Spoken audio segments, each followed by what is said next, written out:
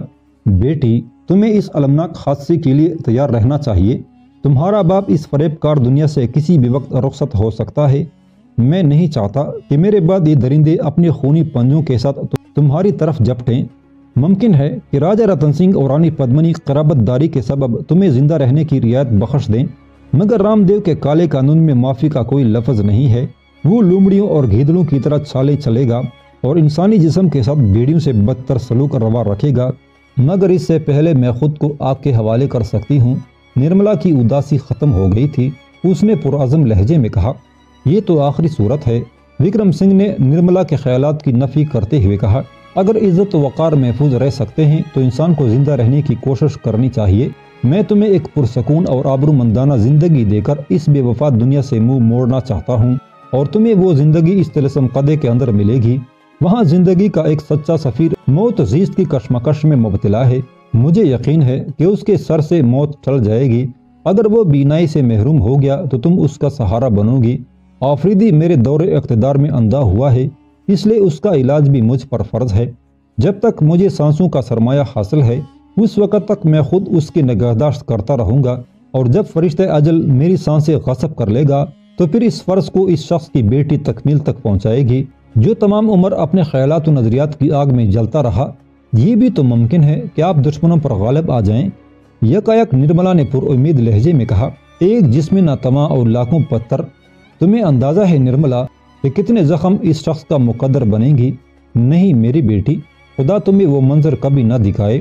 میں بہت دن جی لیا، اپنے باقی دن تمہارے نام اور آنے والوں کے نام لکھ رہا ہوں جو سچ کی امانت کا بار گراں اٹھائے ہوئے چتوڑ کی طرف آئیں گے۔